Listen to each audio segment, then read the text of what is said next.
చింతల్లి ఎందుకే మంచం కింద దూరే చింతల్లి అదేం చింతల్లి మంచం కిందకి వెళ్ళిపోయా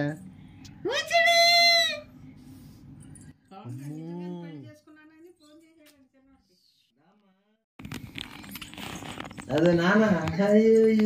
బాగా బారు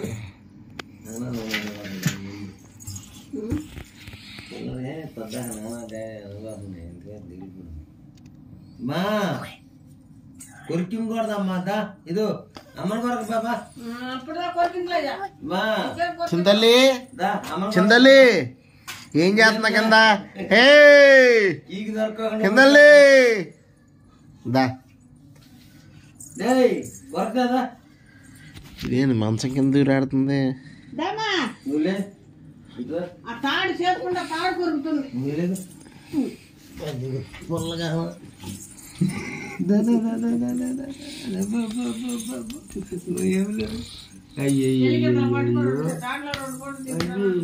అయ్యో